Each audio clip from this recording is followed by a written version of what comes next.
Hello, and thanks for tuning in to Plentiful, an Abound Food Care podcast where we take a deeper dive into food care and how we can create a world in which hunger and food waste are eliminated. With your host, Mike Leorakis.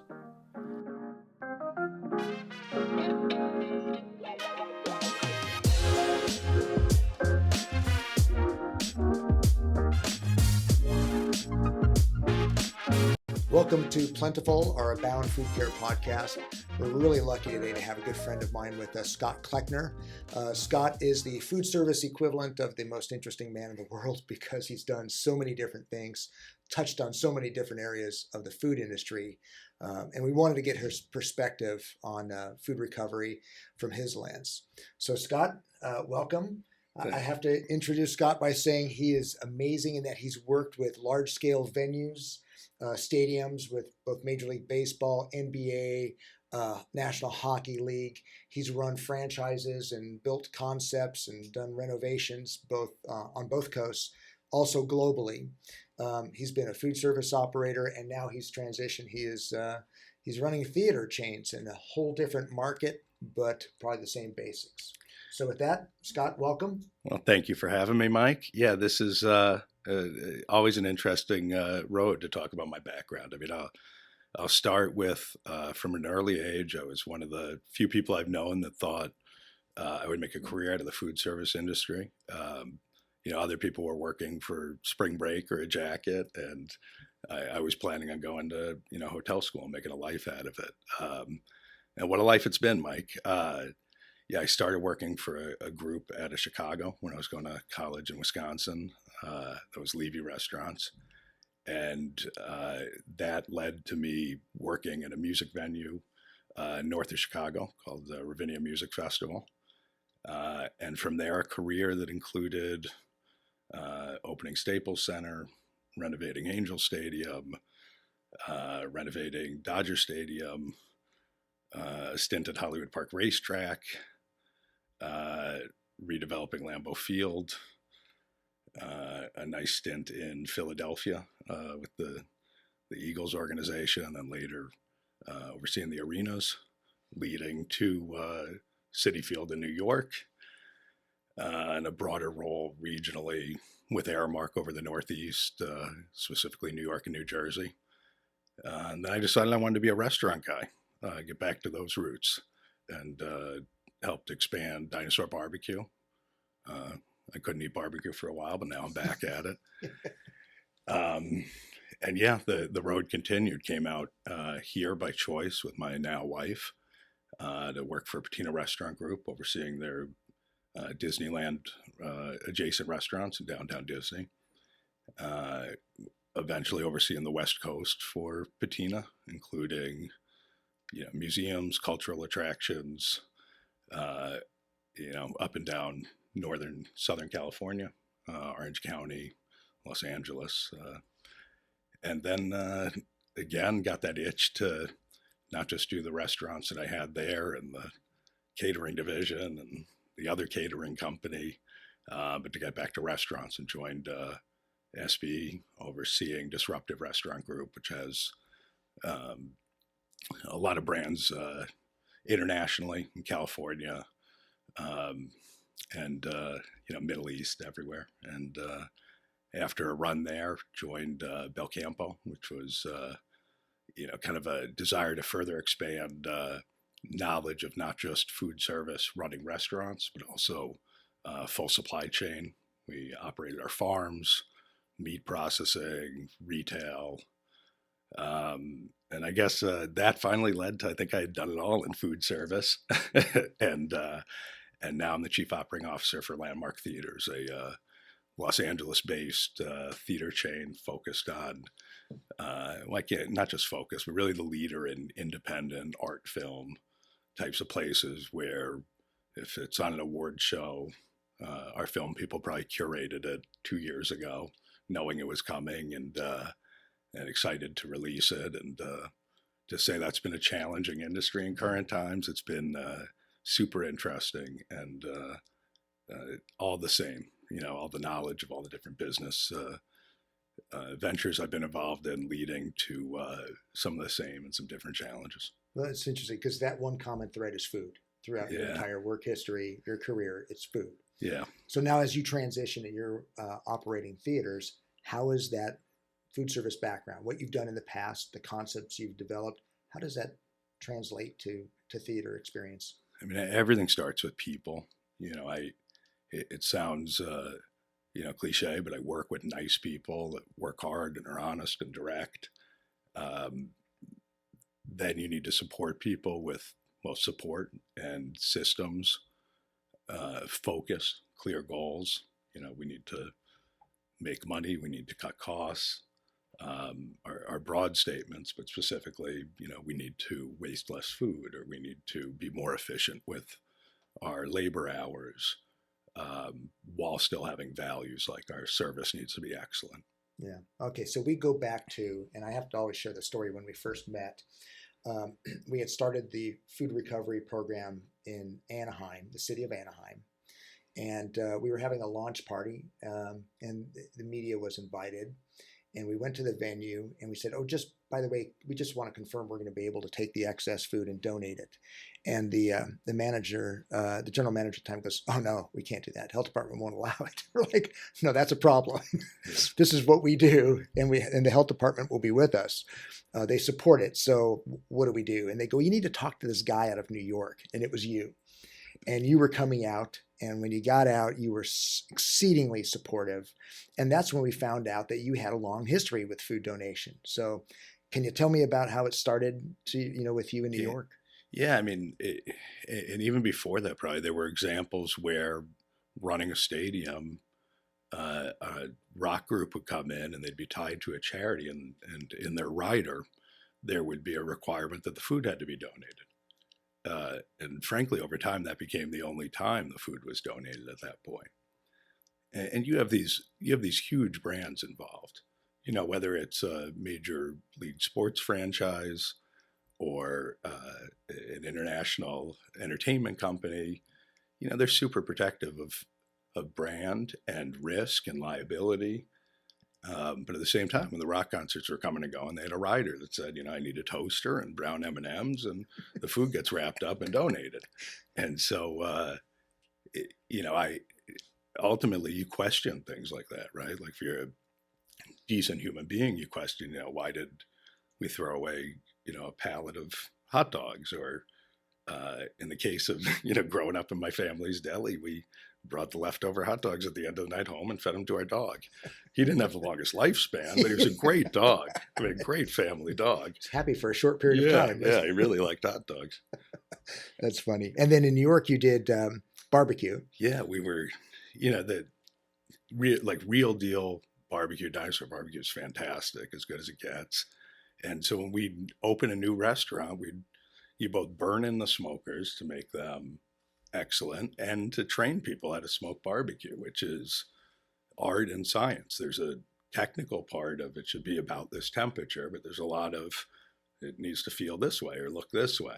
And so we'd produce a huge amount of barbecue, and we'd open a restaurant training a team of 40, 50 people in a kitchen. And at the end of the night, a restaurant I was opening in Brooklyn, there was a lady shelter up again, a totally incorrect name, a woman's shelter that was both some residential live-in and then also broader feeding program for specifically women and children in the neighborhood that were food insecure. And the first time I walked up the block with my tri-level rolling cart of barbecue, it was a gift. It's like, at the same time, do you have bread to go with the pork? Yeah, I'll go get some buns, right? I do have some buns. And then, the next day you show up with it, or 2 days later, and their one freezer's already full. And they're like, I don't know what to do with all this pork. I can't keep feeding people pork sandwiches. A lot of people don't even eat pork. And okay, well, I got to teach you how to make pork soup, and then, let's see what else I have. But yeah, quite literally, you're 2 days, 3 days into this relationship, and you've overwhelmed them. You've had to train them. You've filled their one freezer.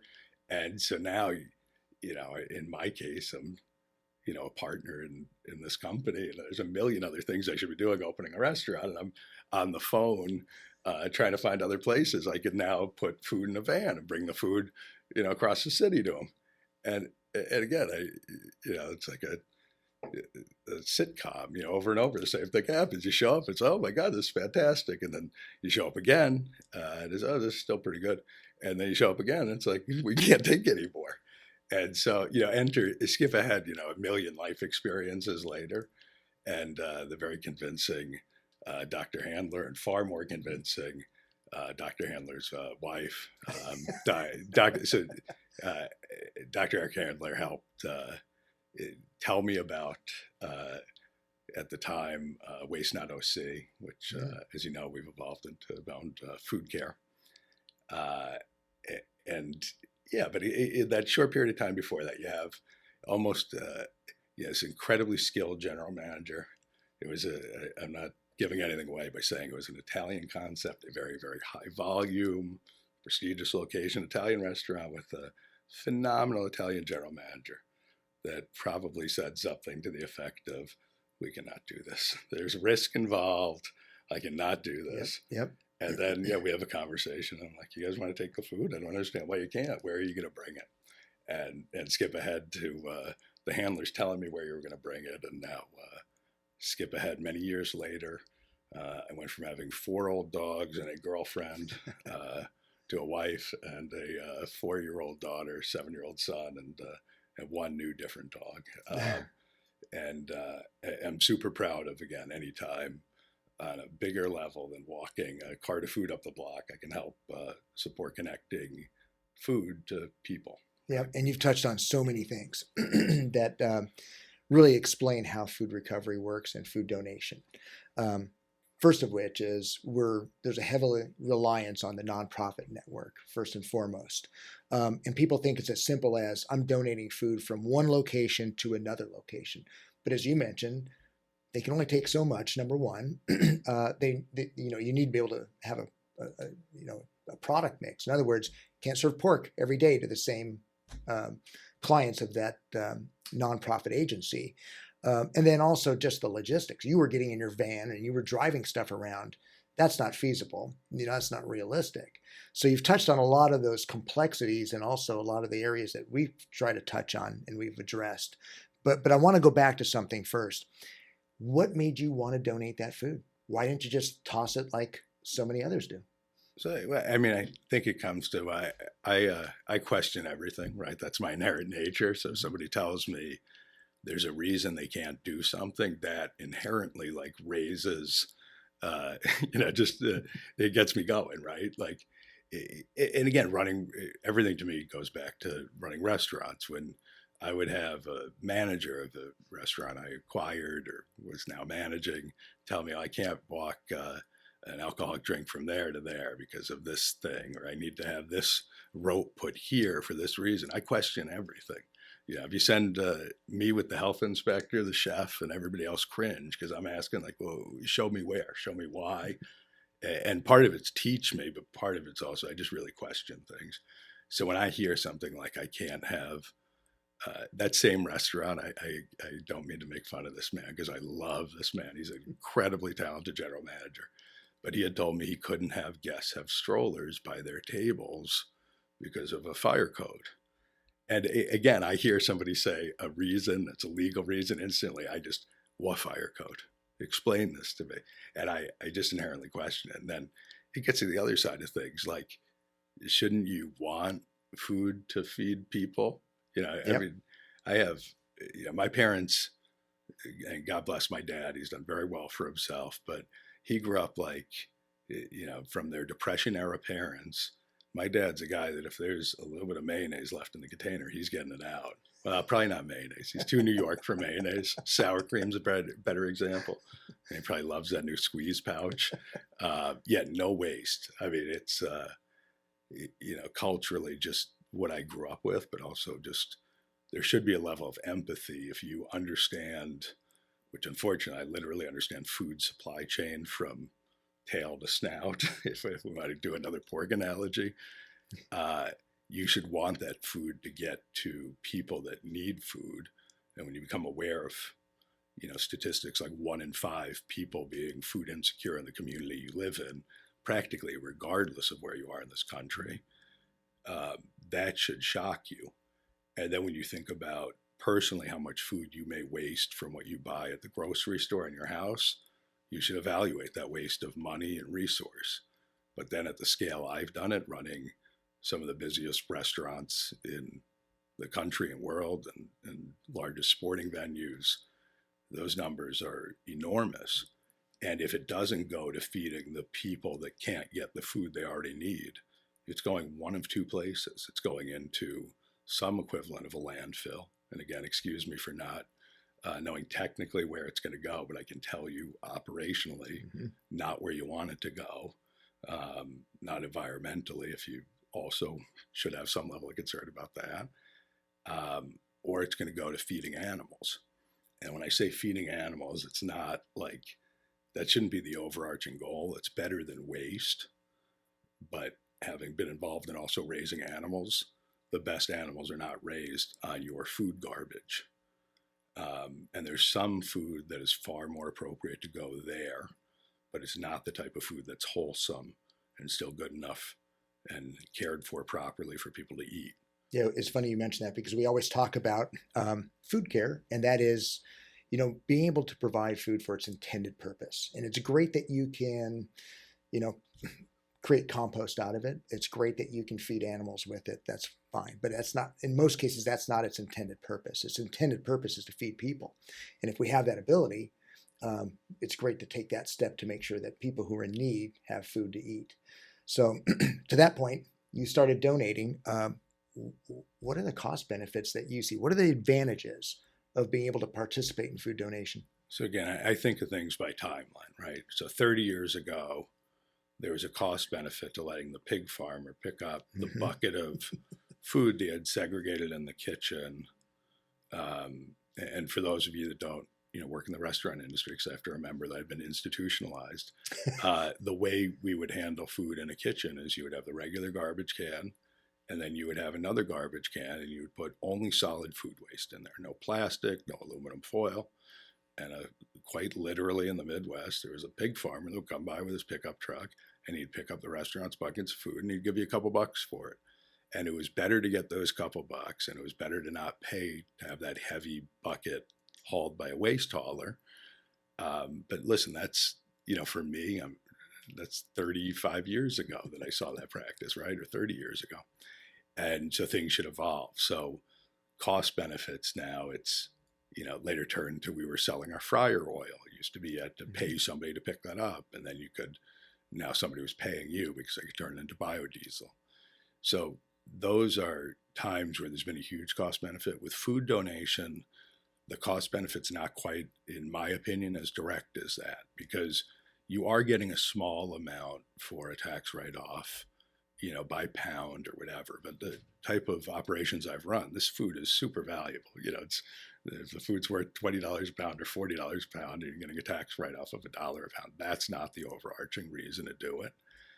The overarching reason is because you want people to be cognizant of the food waste, right? Where maybe 35 years ago was good enough that one of your guys was throwing the lettuce cores in a pig bucket. At this point, you'd like to think that, hey guys, this week we made 5 gallons of this salad dressing extra that we threw away. You weren't really tracking that the way you were tracking it when you were putting it into containers, and the guys, quite frankly, were complaining, hey, I'm having to use 20 of these aluminum pans a night for all the food we're donating, and that's a real burden. It's like, well, why do we have 20 pans of food to donate, guys? Like, maybe that's the real question. Is, I understand keeping food hot and fresh and wholesome, but how does that lead to having 20 extra pans? And then you could dig into that. You could say, I feel good about the fact you donated the Caesar dressing instead of throwing it out because you thought it was a tad salty, chef. That's fine. What's not fine is every night you used to donate 8 pans of rice. Why isn't it 2 pans? Or why isn't it no pans? And so I found some benefit in getting the metrics of what was being donated. And again, that was sometimes by the kerfuffle created from, oh my God, this is now a burden on us. And again, explaining for, the broader audience, the burden was limited to at these restaurants that there was a group of restaurants at this venue in Anaheim, and we dedicated a shelf and the cooler to food donation. We provided the bins where they were going to put the food. We ultimately, and again, it's part of the reason I always enjoy working with you, Mike. I'm like, listen, they're complaining about the pans, so let's find somebody to donate some pans that we can use. And ultimately, we'll get to a point where we could find reusable stuff. But right now, let's just get them some pans so they can, let's just keep taking out any. And again, I look at that in all businesses, and I always look at nonprofit agencies as a business, which is part of why I'm a good and bad person. I have a board meetings. Is you just try and take out friction, right? Like if there's something that's friction, let's remove that. Yeah. And then and then the conversation evolves into, well, if it's such a burden, let's maybe question why we're overproducing food. Let's value the food that we are particular about, the quality we're buying, how we're preparing it, how we're training others to entrust them to prepare it, how we're serving it. Let's then also question why we're wasting so much of that effort. Yeah, it's a good point. I know in the industry, we always want our staff members to handle our food as money, but then we go ahead and tell them to go throw it away. And we send a mixed message. And we always use the analogy, if we were bankers, it'd be the equivalent of the branch manager telling the tellers just throw away the dirty 20s or the singles because they're not worth as much. It's just lunacy. So there's these benefits, these cost benefits of participating. As you mentioned, there's a tax deduction for those who want to use it, but also the operational adjustments that can be made. And then, of course, the PR component of it, meaning, you were known as your operations in that Anaheim resort area were known for feeding people in the community. I mean, that was a great thing. So there's but now what about some of the challenges that you see in being able to, as you had restaurants and operations coast to coast, what are some of the challenges that you see in donating excess edible food? Well, I mean, challenge number one right now, and again, I always think about things in time. Right now, it's retaining, training, hiring a qualified, dedicated staff. People have more options when it comes to, and have had, frankly, more time to think about where they want to work, how they want to work. Restaurant jobs are hard. I love the industry. I have a passion for it. But that's not the experience of, what seems like millions of people I've worked with, right? That were there for a short period of time, while pursuing their real job when it was my, real job.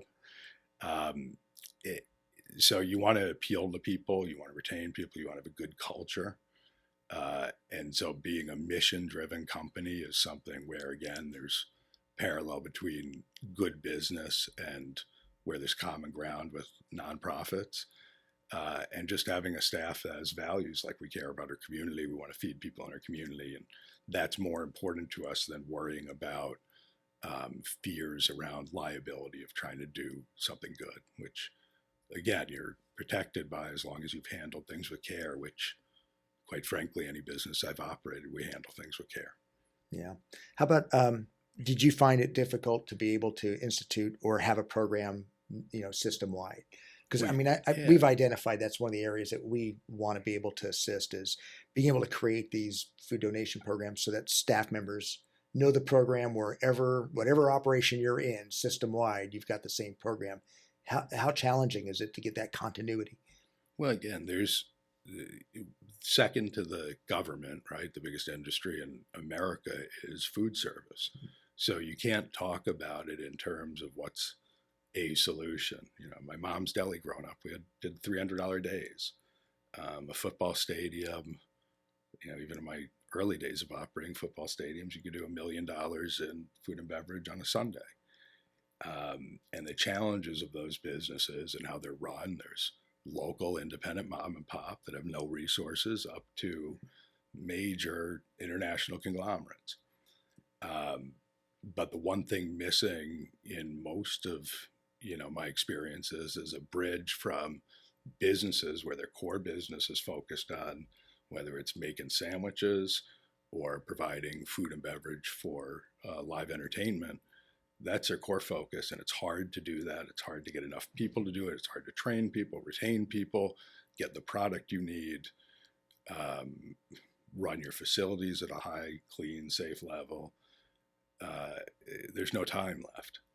And so without a bridge to here's how you can easily donate food, the focus will be on, again, running an efficient business, maybe, throwing away less, reducing waste costs. You may have talented people that care in individual locations that are really good about controlling waste. The chef that's inspecting garbage cans, or I've been blessed to have those where they put a clear bin literally on next to the person's cutting board. And at the end of the day, they have a conversation about, well, I would have cut it differently this way. Or better yet, they have a conversation while it's happening of, here's how you get 90% yield out of that, as opposed to, only getting to use half of the carrot or half of the potato. So it's, but it's a challenge again. So for me, it's going back to those stories of, you can't connect your extra food to charities on your own. You need a network that understands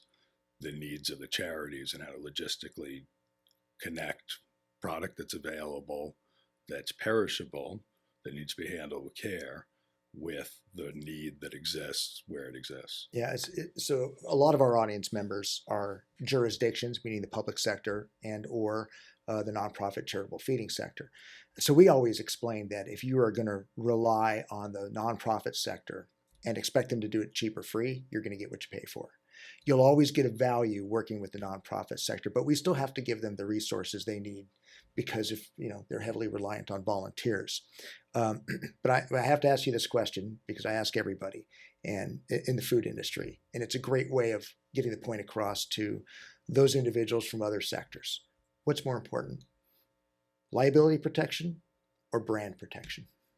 So again, most of my career, brand protection's the answer, which is shocking to people that haven't had my odd career. But I've literally worked for some of the most valuable brands in the world. And while you cannot put a price tag on that brand, you kind of can. When I started in the industry, professional sports teams were worth some level of money, but the owners generally owned them, and there was a loss on that business, and it was a write-off against their other businesses. And skip ahead to, without even talking about all the places I've been, it's common knowledge that sport teams are worth billions of dollars. And oddly, the sports teams are not the most valuable brands I've worked for. Mm-hmm. So brand is everything. There are brands that are worth potentially trillions of dollars. And so there's thoughts around protecting that brand from liability. There's questions of what ifs. And organizationally, there's literally like floors of office buildings full of lawyers and risk management people that create barriers that are there with the goal of protection, not just of that brand, but in a genuine sense, liability, safety of people. Like all focused disciplines, there's a good goal, but there's a lot of red tape sometimes just to doing the right thing. And that's despite having protection of Good Samaritan's Act, so despite knowing you, in my case, have been blessed with good facility, trained staff. We've had a major sports franchise, and also Disney made it very clear to us also early on that liability is one thing, and I think one person put it bluntly, going, "We get sued every day," but what we guard against is we can't defend against something happening to our brand that tarnishes what we've put all this investment into, both in terms of money and resources, to building this brand, only to be associated with food that was donated, handled improperly, and somebody got sick from it. So as we see efforts all around the country, we tend to tell people, or restaurants and food industry is always told, you can go ahead and donate. You have liability protection. What a lot of entities fail to understand is that you need to have the processes in place to make sure that food is maintained safely. and that no one gets sick. That's that brand protection that's so critical. Yeah. And again, with respect to the audience, right, I always find that I bring a business voice to the nonprofit groups I'm involved in. And it's funny, it's almost like somebody selling you something, but not selling it based on what your real need is. The nonprofit that's explaining, well, we'll protect liability from, as long as we pick it up and keep it the right temperature. And really the audience you're talking to is 45 lawyers that are thinking more about protecting the brand. And again, in all due respect, the brand involves hundreds of thousands of employees and potentially millions of shareholders, and there's an awesome responsibility there. But it's like, yeah, of course the people that are involved here will handle things safely. That's not the liability I'm talking about. I'm talking about what happens when it leaves this protected environment, and how could that hurt me? And then there's more subtle versions of brand protection, right? There are iconic logos that you can see, or shapes of a food that you can see from a mile away, and that is affiliated with a brand. Yeah, that's very true. So it's interesting. You also touched on something, and I think it's kind of the core to what Abound Food Care has kind of done, is that you talked about how your parents handled food, or my parents handled food, people who came through the Depression, how they valued food and they would repurpose themselves. And in essence, you also talked about that, that chef or kitchen manager who's checking trash cans. Well, it's amazing how things come full circle. So for example, now there's technology. There's products like Lean Path that really allow a manager eyes when they're not there to be able to see, this is your starting point. We weighed it, we've photographed it, and now the prep man will cut that product, the vegetables, and then you look and we weigh the end result and you see what the net yield is. So it's giving you a camera view, but also we find that brands are now starting to say, well, you know what, we're not just going to discard what we're not using. Let's make that into something else. So basically it's the old time chef special mentality. And we see that creeping into retail grocery also, where it used to be from different departments of a retail grocery store, they would have excess. Now it goes to an on-site production facility, a kitchen, where they're taking those ingredients and the produce, they're making meals with it, but it's basically repurposing and food waste reduction on the premises. So it's fascinating to us to see how the principles of the old days are really what we're using now. We're just modernizing it through our food repurposing kitchens. We're getting excess food to them, letting them repurpose them into meals, doing the work that is sometimes done on site. But so I appreciate your insight. I got to end with one question though. Because this is fascinating to me. You have that experience. What can we look at and see for the future for landmark theaters in terms of food? And how from a culinary standpoint, from a food standpoint, how does the guest experience, how is it evolving? Well, I'll start by saying first of all, it's about getting more people back to the experience of going to a movie theater. The industry was extremely hard hit. All of our theaters were closed for at least 9 months. We're blessed with some great content right now, which is the fancy term for films.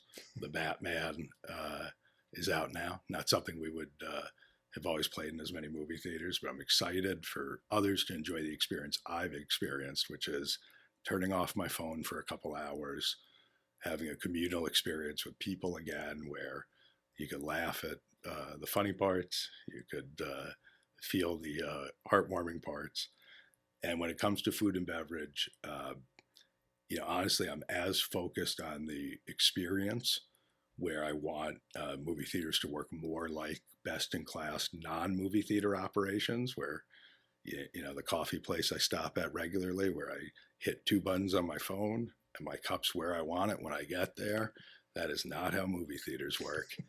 And I want it to be where you can have that same experience, which I think now appeals to people not just that are younger, but that are more in, call it my old school father's set, where they can order, pay, show up. What they want is where they want it, and go to their seat.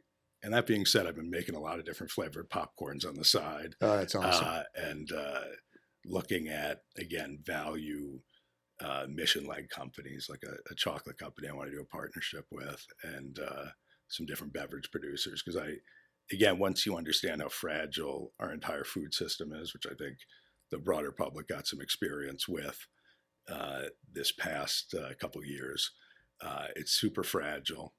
And I want to be involved with people and companies that respect that fragility and are trying to do things better. Great. Scott, you've been a leader in food recovery in our industry for years. We appreciate that. Glad you joined us. Thank you very much. It's my pleasure. Thanks for having me. Thank you. Thanks for listening to Plentiful, an Abound Food Care podcast. You can find the Plentiful podcast on Anchor, Spotify, Apple, Google, and wherever you find your podcasts. Visit our website, www.aboundfoodcare.org, for more information about Abound Food Care and how to donate and support Abound Food Care. Keep up with us on Facebook, Instagram, and LinkedIn.